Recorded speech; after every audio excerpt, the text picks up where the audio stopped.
Hey guys, what's going on? Welcome back to another video. Today we're going to be discussing a bunch of Chelsea transfer news and we got a few different topics to go through, so stay tuned for all of this. Starting off with Thomas Tuchel and Thiago Silva new contracts with Chelsea will be signed and announced soon, so it's not just that they're in discussions of whether this deal is going to happen, whether we're going to get Thomas Tuchel to stay, Thiago Silva to stay. It's happening. They're going to be officially signed and announced soon, so we're not going to have to wait, months and months through the summer to find out if these players are staying or anything. We're going to find out for sure in the next maybe week or so, and we'll have Thomas Tuchel for I'm going to assume we'll give him maybe around like a 3-year deal. I don't think it would be very wise of Chelsea to say 7-year contract or something crazy like that, because of our sort of track record of sacking managers.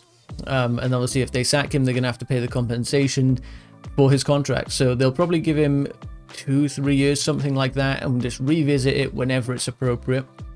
But I think he has certainly earned that contract. And Thiago Silva, I'm happy to keep him for another year. He doesn't seem like he's past it, like a lot of people are worried about with his age.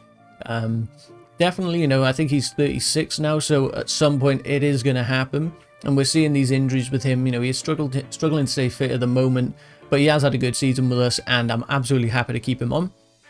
The next bit of news in that then is N'Golo Kante will be offered a new agreement in the next weeks and months too.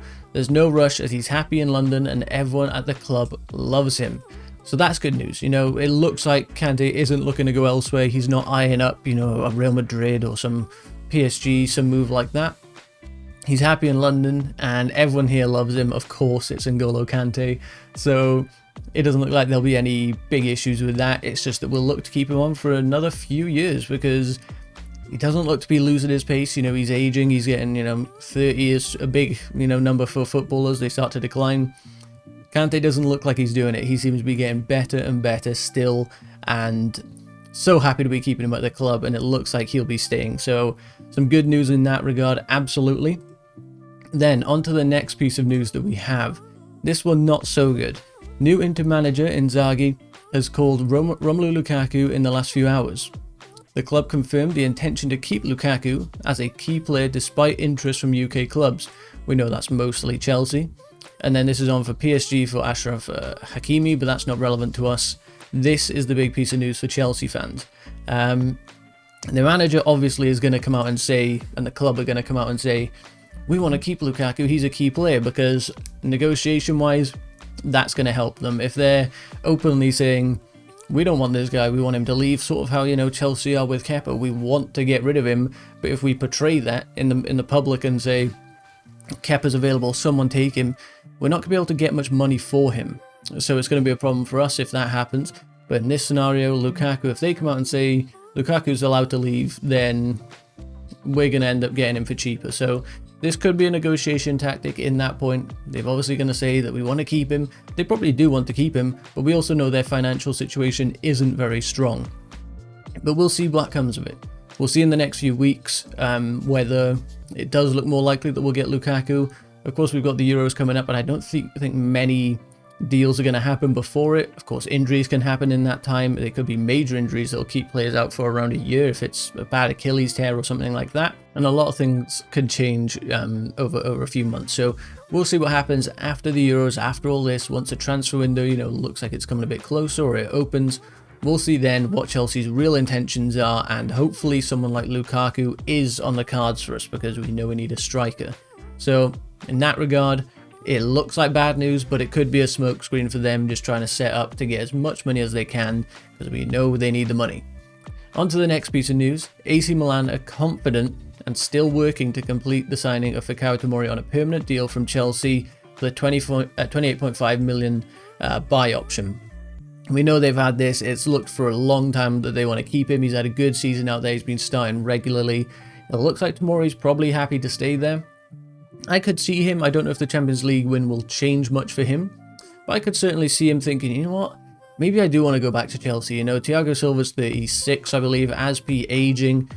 There's room to fit in at the centre-back role there, and they're not, if Thiago Silva is going to start getting injured more often because of his age, same goes for Aspi. He's not as old by any means, but he's getting there, and there's room for a centre-back in this team, and Tomori has proved at AC Milan that he can do it.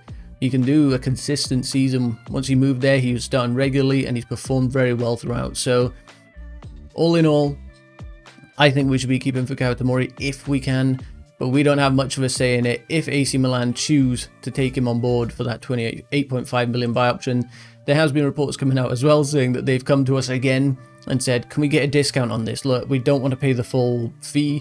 I don't know why Chelsea would say yes to that, and it seems that they're not even entertaining the idea. They're saying pay it or don't. We'll happily take him back and we'll sell him to you if you're going to pay it. Like, we'll take the 28.5 mil. So I'm sad, but maybe Tomori will want to come back to Chelsea and the deal with AC Milan won't go through. That's my fingers crossed for that one, but we'll see how it goes. On to the next bit then. AC Milan are also in direct talks with Olivier Giroud agents. He's considered a potential opportunity, and I'm seeing quite a few reports on this that AC Milan are looking to get Ollie away from us. I mean, I think they'd be getting a pretty good deal in Giroud and Tomori. It makes sense for us to leave, Giroud go. He's not going to stay at this club forever, and, I can see it happening. He's done well with us. Of course, he's won maybe FA Cup, Europa League and Champions League, something like that. He's won 3 trophies with us now, I think. And I'm very happy to have had him at the club, but he was never a long-term option, and if we're going to bring in someone like a Lukaku, then, Giroud's opportunities are going to fall down that pecking order. It does make me wonder, say we bring in Lukaku, right? He's just the one striker that we bring in, or a Haaland maybe, whatever it is going to be. And then we let Giroud go. It also looks like Tammy wants to go. Does that leave us maybe a little bit too thin in the striker department? I'm not too sure. I think it maybe does. We've certainly got players that can play in that role. Kai Havertz showing that he can do it on the biggest stage of all. Timo Werner, yeah, I guess, even though I think he's probably going to be better for us as one of the number 10s, as one of the wingers, than an out-and-out striker, because we've seen his shooting be poor this season. Unless he improves massively in that regard, then I don't think he's the one to lead the line for us. But we'll see. Maybe it does mean we have to sign a Lukaku and someone that's up and coming. I would happily take Brentford's Tony. I think he is a great striker. He's had a great season, and to bring him in, elevate the level, come to the Premier League, see if he can do it at the big stage for Chelsea when he's given opportunities. Something like that, I'd be happy with. But that is going to be the end of the video. If you did enjoy, please be sure to leave a like on it. Subscribe so you're always up to date with all the videos I post. And I'll see you guys on my next video. Goodbye.